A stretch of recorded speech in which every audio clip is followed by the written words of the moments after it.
Hello students, welcome in AVM classes. पिछले doubt session के बाद हम अपने नेक्स्ट टॉपिक को स्टार्ट करते हैं। हमारा नेक्स्ट टॉपिक है बोहर्स मॉडल ऑफ एटम। ये मॉडल ऑफ एटम आपने 9th क्लास में भी पढ़ा, जिन्होंने एनर्जी लेवल और शेल्स हमें दिए थे। नील्स बोहर ने एनर्जी लेवल्स और शेल्स हमें बताए थे। जैसे कि आपको पहले भी पता है कि एटॉमिक थ्योरी जब हमारे पास आई तो सबसे पहली एटॉमिक थ्योरी डाल्टन्स ने दी थी, जिन्होंने एटम को सबसे छोटा पार्टिकल माना। धीरे धीरे डिस्कवरीज होती गई, हमारे पास नेगेटिवली चार्ज इलेक्ट्रॉन की डिस्कवरी हुई, पॉजिटिवली चार्ज इलेक्ट्रॉन प्रोटॉन की डिस्कवरी हुई, न्यूक्लियस की डिस्कवरी हुई, रदरफोर्ड ने हमें स्कैटरिंग एक्सपेरिमेंट बताया। तो हम इस बात से इस कंक्लूजन की तरफ आए कि जब एक स्फेरिकल स्ट्रक्चर के रूप में एटम हमें मिलता है तो उसमें इलेक्ट्रॉन कहाँ होते हैं। ठीक है, इलेक्ट्रॉन्स वहां पर कैसे रिवॉल्व करते हैं, उनको हम क्या कहते हैं। तो जो बोहर्स मॉडल है वो हमें एटम की इन्हीं डिटेल्स को बताता है। बोहर्स मॉडल दिया था नील्स बोहर ने 1913 में। चलिए देखते हैं इसका पहला पॉइंट क्या कहता है। The atom consist of a small heavy positively charged nucleus.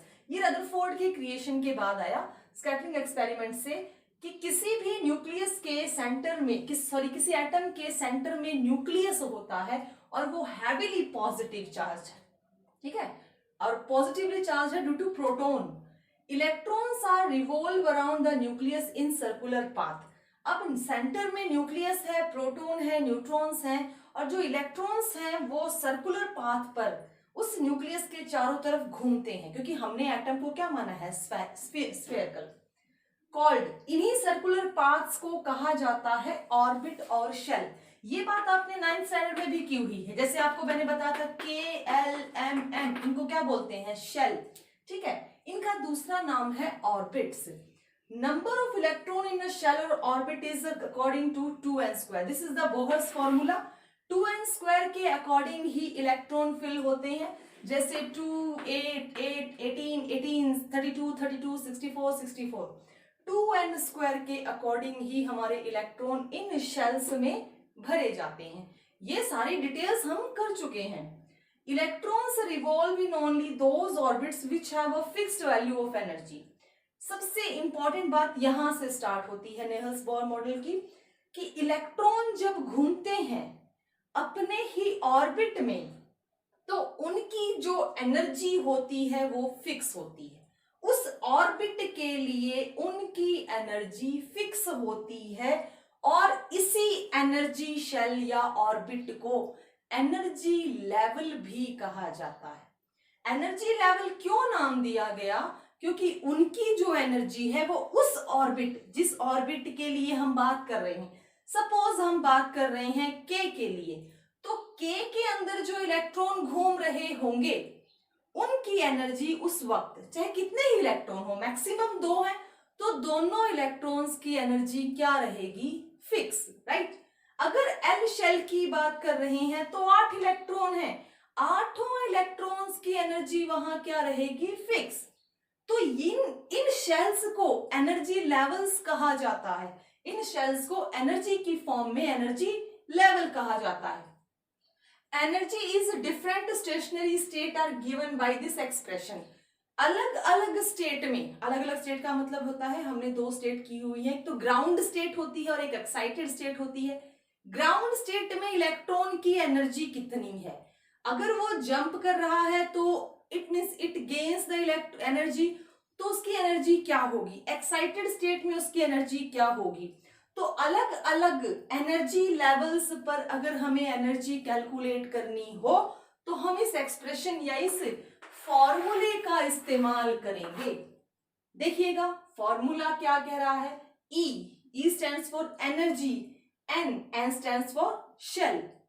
K shell है, 1 शेल है, 2 शेल है, 3 शेल है, 4 शेल है, K है, L है, M है, N है। हम इसको इंटीजर्स में डिनोट कर सकते हैं।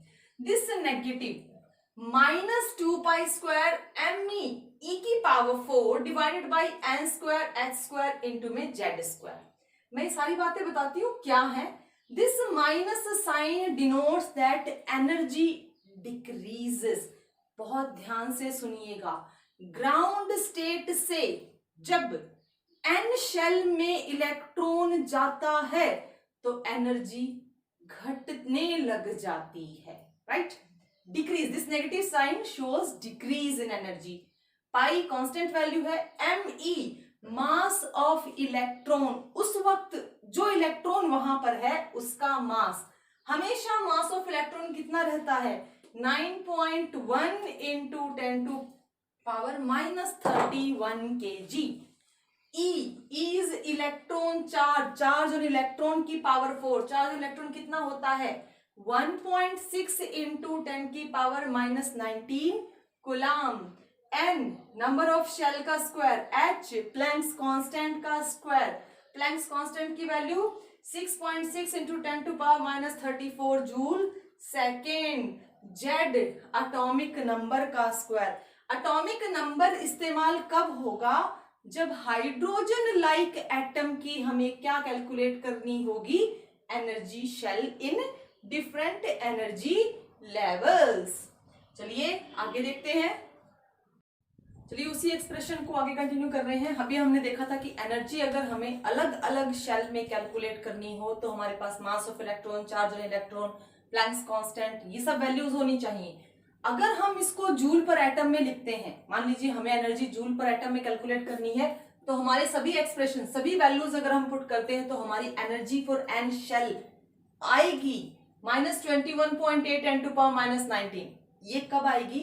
जब मैं पाई की वैल्यू, मास ऑफ इलेक्ट्रॉन की वैल्यू और चार्ज की पावर 4 की वैल्यूज को पुट कर दूं और उनको प्लैंक्स कांस्टेंट स्क्वायर की वैल्यू से डिवाइड कर दूं, तो जूल पर एटम की फॉर्म में मुझे ये वैल्यू मिलेगी। ये याद रखिएगा, बहुत इंपॉर्टेंट वैल्यू है। जूल पर एटम की फॉर्म में किसी भी शेल में एनर्जी, ये फर्स्ट शेल में हो सकती है, सेकंड शेल में हो सकती है, थर्ड शेल में and so on, limiting line में भी हो सकती है। अगर यही एनर्जी मुझे जूल पर मोल्स में कन्वर्ट करनी हो तो मैं अबव रिएक्शन को, अबव एनर्जी को किससे मल्टीप्लाई कर दूंगी? एवोगैड्रो नंबर से। एवोगैड्रो नंबर से मल्टीप्लाई करते ही अब वो एटम की नहीं, वो किसकी एनर्जी हो जाएगी? मोल की, जूल पर मोल। अब इस पूरे को सॉल्व करके मेरा आंसर आएगा -13.12 10⁵ अपॉन में n स्क्वायर इंटू में z स्क्वायर जूल पर मोल। तो अगर एनर्जी मुझे जूल पर एटम में चाहिए तो मेरे पास ये वाली वैल्यू होगी। अगर एनर्जी मुझे जूल पर मोल में चाहिए तो मैं उससे किसको मल्टीप्लाई कर दूंगी? एवोगैड्रो नंबर से, तो मेरे पास ये वाली वैल्यू होगी। अगर मुझे एनर्जी इलेक्ट्रॉन वोल्ट में चाहिए तो इलेक्ट्रॉन वोल्ट के लिए आपको वैल्यू पहले बता रखी है मैंने कि कूलम वोल्ट। कूलम वोल्ट की मल्टीप्लीकेशन से हमें इलेक्ट्रॉन वोल्ट की वैल्यू मिलती है। इस अबव इक्वेशन को अगर मैं सॉल्व करूं तो 13.6 ओवर n स्क्वायर इंटू में z स्क्वायर इलेक्ट्रॉन वोल्ट की फॉर्म में मुझे क्या मिल गई? एनर्जी। ये एनर्जी की तीनों फॉर्म्स आपको याद रहनी चाहिए, जूल पर एटम की फॉर्म में, जूल पर मोल की फॉर्म में और इलेक्ट्रॉन वोल्ट की फॉर्म में। क्योंकि क्वेश्चन कई बार ऐसे बोल जाता है कि आप जो एनर्जी निकाल रहे हो एनर्जी लेवल शेल्स के लिए, उसको इस टर्म में निकालिए, इलेक्ट्रॉन वोल्ट की टर्म में निकालिए, इलेक्ट्रॉन जो है जूल पर मोल की टर्म में निकालिए, जूल पर एटम की टर्म। वहां पे पर्टिकुलरली मेंशन नहीं होगा, लेकिन हमें उस लैंग्वेज को समझ के इस प्रकार से एनर्जी का यूज करना पड़ेगा। नेक्स्ट पॉइंट पे आते हैं। These are the Bohr's models point.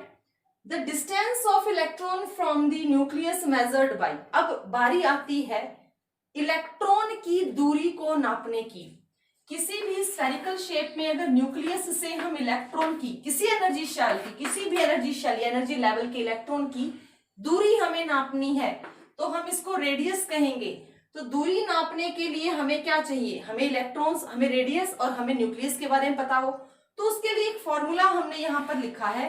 वो फॉर्मूला कहता है radius of N shell, N यानी कि कोई भी energy shell, radius of ground shell यानी कि r0 इंटू में n स्क्वायर, जो शेल वहां पर इस्तेमाल है, अपॉन में z, z is your atomic number. r0 की वैल्यू हमेशा फिक्स रहती है in picometer, that is 52.9 picometer. n आपको शेल अपने आप मिल जाएगी कि आपको पहली शेल की निकालनी है, दूसरी शेल की निकालनी है, तीसरी शेल की निकालनी है। जिस शेल की रेडियस आपको निकालनी है उस शेल का नंबर और ग्राउंड स्टेट यानी कि स्टेशनरी स्टेट के रेडियस की वैल्यू और atomic number of the atom, यहां पुट करके हम क्या निकाल सकते हैं? Radius of an atom. तो ये डिस्टेंस माना जाता है किसी इलेक्ट्रॉन का न्यूक्लियस से, इसको बोलते हैं रेडियस। एन शेल के लिए बोलेंगे, अगर ये फर्स्ट शेल है तो r1 है, अगर ये सेकंड शेल है तो r2 है, थर्ड शेल है तो r3 है। इसी में आगे आते हैं, जैसे रेडियस कैलकुलेट किया है वैसे ही हम क्या कैलकुलेट कर सकते हैं, velocity. Velocity of electron in a shell is given by the expression. अब वेलोसिटी कैलकुलेट करने के लिए हमारे पास ये एक्सप्रेशन है कि किस शेल पर इलेक्ट्रॉन है, पहली शेल पर है, दूसरी पर है, तीसरी पर है। वी नॉट जो है वो डिनोट कर रहा है स्टेशनरी स्टेट को, यानी कि जब इलेक्ट्रॉन बिल्कुल ग्राउंड लेवल पे है, उसके पास कोई एनर्जी नहीं है। जेड एटॉमिक नंबर है, एन नंबर ऑफ शेल है। वी नॉट ग्राउंड वैल्यू जो होती है 2.188 10⁶ मीटर पर सेकेंड, ये फिक्स रहेगी। स्टेशनरी स्टेट की वैल्यूज फॉर वेलोसिटी और रेडियस दोनों ही फिक्स रहेंगी। आपको एन शेल के लिए कैलकुलेट करने होंगे, रेडियस भी और वेलोसिटी भी। इसी में आगे चलते हैं, एनर्जी इज एमिटेड और absorbed only when the electron jump from one shell और ऑर्बिट टू द अनदर। आप कह रहे हैं कि एनर्जी कितनी चाहिए या कितनी एनर्जी वो रिलीज कर रहा है, एमिट कर रहा है, इस बात का पता हम कैसे लगाएं, जरा देखिएगा। अगर इलेक्ट्रॉन अपनी ग्राउंड स्टेट से जंप करके सेकंड स्टेट में आता है तो n1 से वो कहां जा रहा है, n2 में। अगर इलेक्ट्रॉन अपनी फर्स्ट स्टेट से जाकर n3 पे जाता है तो कुछ अमाउंट की एनर्जी यहां से जाने में लगी उसको, तो कितनी एनर्जी उसने एमिट की या कितनी एनर्जी उसको लगी, तो इसके लिए क्या एक्सप्रेशन दिया जाएगा, इसके लिए ये डिफरेंस शो किया जाएगा कि energy of the last excited shell minus में energy of the ground state shell.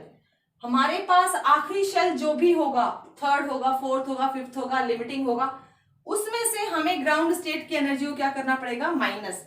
हमें फिर मिलेगा डिफरेंस। यही डिफरेंस बताएगा कि how much amount of energy emit और how much amount of the energy absorb. अब एमिट और एब्जॉर्ब हमें कब पता चलेंगे, बाय साइन कन्वेंशन, नेगेटिव और पॉजिटिव। अगर हमारे पास नेगेटिव आता है तो we just say that they emit, अगर हमारे पास पॉजिटिव आता है तो हम क्या कहेंगे, एब्जॉर्ब।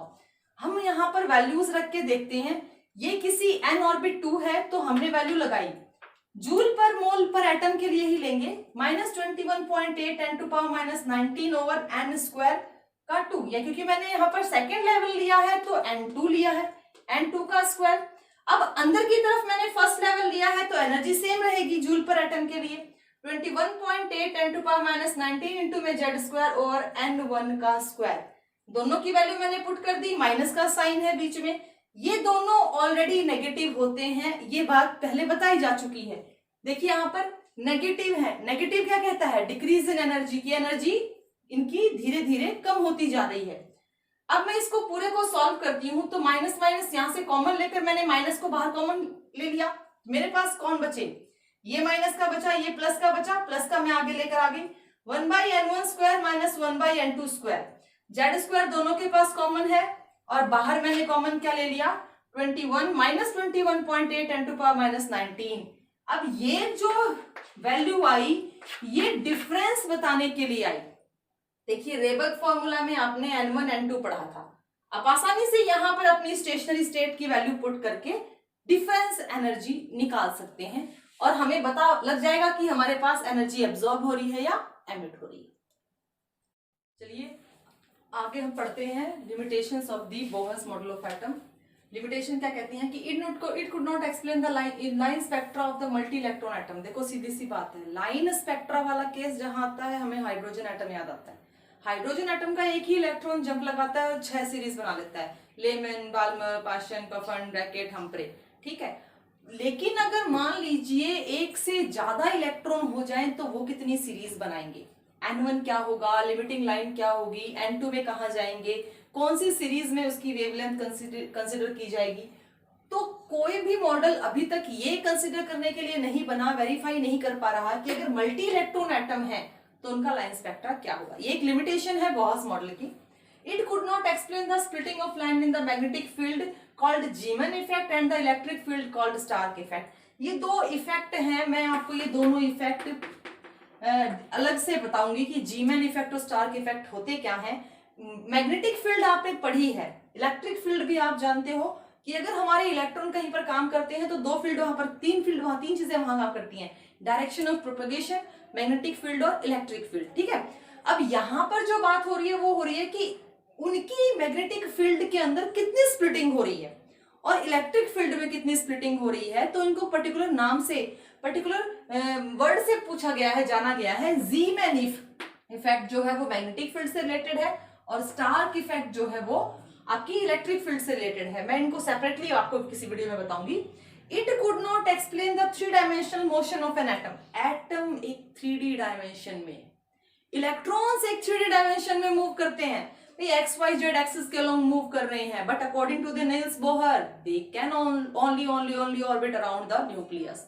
सिर्फ इतना ही बोल रहे हैं ना, ये तो नहीं बोल रहा ना कि वो इलेक्ट्रॉन एक्स एक्सिस के अलोंग कहां जा रहा है, वाई एक्सिस के अलोंग कहां जा रहा है, जेड में कहां जा रहा है, कैसे बिलोंग कर रहा है, कैसे अपने आप को स्प्लिट कर रहा है। एक इलेक्ट्रॉन, एक शेल में 8 इलेक्ट्रॉन है, तो क्या 8 एक ही डायरेक्शन में जा रहे हैं, क्या 8 एक दूसरे के अलग डायरेक्शन में जा रहे हैं, तो 8 की डायरेक्शन कैसे मेजर की जाएगी, टोटल रिजल्टेंट वैल्यू क्या आएगी। तो ये सारी बातें बताने में ये जो मॉडल है ये टोटली फेल रहा है। It could not explain the shape of the molecule. अब मॉलिक्यूल की शेप देखिए, आप थोड़ी सी आगे जब हम अपनी नेक्स्ट यूनिट्स में चलेंगे तो ऐसे बोला जाएगा, जैसे वाटर मॉलिक्यूल है, इसकी शेप बताइए, ठीक है, वाटर मॉलिक्यूल की शेप। अब आप सोच में पड़ जाएंगे, अब तक हमें पता तो है नहीं, तो हम सोच में पड़ जाएंगे कि वाटर मॉलिक्यूल की क्या शेप होती है, बट एक्चुअल में इनकी कुछ बॉन्डिंग से शेप बनती है। तो ऐसी किसी शेप का इस मॉडल में कोई जिक्र नहीं। ये सस्पेंस रहेगा, क्योंकि ये हमारे 3rd या 4th यूनिट में जाकर डिटेल में पढ़ने में आएगा कि जो मॉलिक्यूल्स हैं उनकी शेप कैसे बनाई जाती है। इसका नेक्स्ट पॉइंट है, it could not explain the D Broglie concept of the dual nature and Heisenberg uncertainty principle. D Broglie equation constant जो ड्यूअल नेचर के बारे में बात करता है। ड्यूअल नेचर के लिए अभी पीछे आपको याद होगा, मैंने आपको बताया था कि वेव पार्टिकल्स नेचर्स है ना, wave nature as well as particle nature. तो आइंस्टाइन ने पार्टिकल नेचर कहा, प्लैंक्स ने वेव नेचर कहा फोटॉन्स को लेकर। तो उसको डी ब्रॉय कंसेप्ट कहता है कि ड्यूअल नेचर है, हर एक इलेक्ट्रॉन का, हर एक रेडिएशन का ड्यूअल नेचर है, वो वेव नेचर भी है और वो पार्टिकल नेचर भी है। तो इसको डी ब्रॉय कंसेप्ट कहते हैं। उसके बाद है अनसर्टेनिटी, जिसकी पोजीशन और वेलोसिटी अनसर्टेन रही। ये दोनों टॉपिक्स हमारे अभी आगे आएंगे, अपकमिंग टॉपिक्स हैं, हम वहां इनको डिटेल में करेंगे, पर इनके जो कंसेप्ट हैं वो इस बॉहस मॉडल से बिल्कुल डिफरेंट हैं। इन्होंने कुछ ऐसी बातें बताई हमें जो बॉहस मॉडल बताने में फेल रहा है। चलिए इसी में अपने डी ब्रॉय कंसेप्ट को कंटिन्यू करते हैं कि डी ब्रॉय जो है वो कह क्या रहा है। डी ब्रॉय कह रहा है कि किसी भी मैटर का जो नेचर है वो ड्यूअल है, और हम इससे वेवलेंथ भी निकाल सकते हैं, डी ब्रॉय वेवलेंथ। अच्छा, डी ब्रॉय के अकॉर्डिंग वेव नेचर कहां से आया? वेव नेचर आया प्लैंक्स क्वांटम थ्योरी से, जो प्लैंक्स ने दी थी।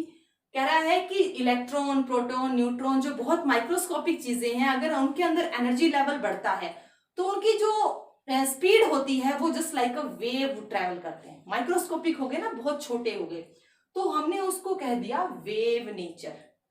ध्यान दीजिएगा, बहुत इंपॉर्टेंट टॉपिक है, यहां से बहुत सारे क्वेश्चंस बनते हैं, न्यूमेरिकल प्रॉब्लम्स बनती हैं। डी ब्रॉय कंसेप्ट वेवलेंथ के लिए बहुत फेमस है। वेव नेचर क्या है? जितनी भी माइक्रोस्कोपिक ऑब्जेक्ट्स हैं, माइक्रोस्कोपिक मतलब बहुत छोटे, और उनके जब हम एनर्जी लेवल को कंसीडर करते हैं तो उनका नेचर कैसा होता है? They just travel like a wave, wave जैसे वो काम करते। तो ये वेव नेचर हमें कंफर्म किया था प्लैंक क्वांटम थ्योरी में, मैक्स प्लैंक ने। उनके अकॉर्डिंग एनर्जी किसके प्रोपोर्शनल रही? फ्रीक्वेंसी के। प्रोपोर्शनलिटी कांस्टेंट हटाकर हमें क्या मिला? एच। एच को क्या कहा जाता है? प्लैंक्स कांस्टेंट, जिसकी वैल्यू कितनी थी? 6.6 - 34 joule second, right.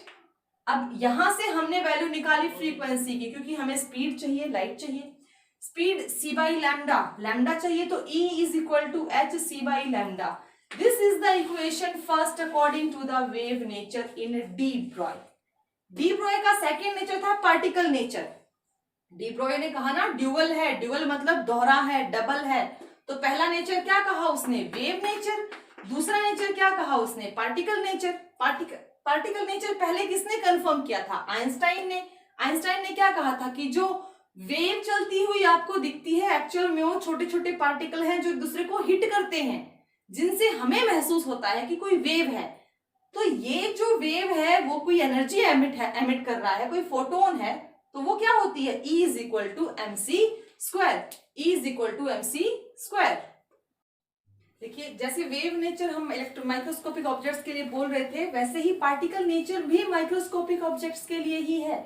Einstein equation is equal to mc square applicable on microscopic object. इसके बाद जरा यहाँ देखिएगा, अगर इस इक्वेशन नंबर 1, ये इक्वेशन नंबर 2 है, ये इक्वेशन नंबर 1 है, इक्वेशन नंबर 1 और इक्वेशन नंबर 2 को मैं इकट्ठा करती हूँ, इक्वेट करती हूँ, क्योंकि दोनों के पास क्या है, एनर्जी। दोनों ही किसकी बात कर रहे हैं, एनर्जी की। तो ये एनर्जी और ये एनर्जी सेम होनी चाहिए, क्योंकि दोनों ही माइक्रोस्कोपिक ऑब्जेक्ट्स पर एप्लीकेबल होती हैं। तो इन इक्वेशन से मैंने दोनों को क्या कर दिया, इक्वेट कर दिया। इस तरफ का c इस c से क्या हो गया, कैंसिल आउट, यहाँ पर एक c बच गया, मुझे लैम्डा चाहिए। मैंने रीअरेंज करके इक्वेशन को लिखा, lambda is equal to h by mc। ध्यान दीजिएगा, यहाँ पर बचा h बाई लैम्डा, यहाँ mc। मैंने लैम्डा को इधर ले गया और mc को यहाँ लेकर आ गए, मुझे ये वैल्यू मिल गई, राइट। इसको इक्वेशन नंबर 3 बोल दिया गया। इन केस ऑफ पार्टिकल, थोड़ा सा अगर हम बैक में चलकर देखते हैं, जब हमने प्लैंक्स क्वांटम थ्योरी की थी तो मैंने आपको कहा था कि फोटोन के केस में अगर हम इसको वेव नेचर मान रहे हैं तो हम इसकी स्पीड को c से रिप्रेजेंट कर रहे हैं पार्टिकल नेचर में। अब हम इसको वेव नेचर भी माने, पार्टिकल नेचर भी माने, तो इसकी वेलोसिटी देखनी पड़ेगी। तो वेलोसिटी के लिए हम c की जगह पर क्या रख सकते हैं, v रख सकते हैं। चलिए, मैंने डी ब्रोई वेवलेंथ के लिए क्या रखा, lambda is equal to h by m v. देखो, lambda is equal to h by m c की जगह पर मैंने रखा lambda is equal to h by m v. ठीक है, यहाँ लैम्डा क्या है, यहाँ लैम्डा है डी ब्रोई वेवलेंथ। यहाँ पर h क्या है, यहाँ h है प्लैंक्स कांस्टेंट। क्या वैल्यू है प्लैंक्स कांस्टेंट की, 6.6 10 टू पावर -34 जूल सेकेंड। मास, यहाँ जो मास है वो मास क्या है, मास इन केजी। वेलोसिटी मीटर पर सेकेंड। अब हमें ये पता है कि mv क्या होता है, mv होता है momentum, mass into velocity, mass into velocity क्या होती है, मोमेंटम। तो मोमेंटम की वैल्यू अगर हम पुट करते हैं तो lambda is equal to h by P. ठीक है, अगर हम इस mv की जगह पर हम मोमेंटम लिख दें, क्योंकि मोमेंटम के इक्वल रखा गया है, इसको माना गया है इसको, तो हमारी वेवलेंथ क्या हो गई, h बाई पी। तो lambda is equal to h by p, और लैम्डा क्या बोला गया, डी ब्रोई वेवलेंथ। तो de Broglie wavelength is inversely proportional to the momentum of any object. कोई भी माइक्रोस्कोपिक ऑब्जेक्ट अगर वहां से ट्रेवल कर रहा है, पास कर रहा है, तो उसके मोमेंटम की वैल्यू उसकी वेवलेंथ के, यानी कि डी ब्रोई वेवलेंथ के इनवर्सली प्रोपोर्शनल रहेगी। ये रिलेशन हमें न्यूमेरिकल्स में हेल्प करते हैं। और ध्यान रखिएगा, ये कंसेप्ट सिर्फ एप्लीकेबल होता है माइक्रोस्कोपिक ऑब्जेक्ट्स पर, बड़े ऑब्जेक्ट्स पर ये एप्लीकेबल नहीं है, क्योंकि उनकी हम वेव कैरेक्टर को हम वहां पर ऑब्जर्व नहीं कर सकते। तो ये माइक्रोस्कोपिक ऑब्जेक्ट्स के लिए है। टिल देन आप इसको रिवाइज कीजिए। Thank you.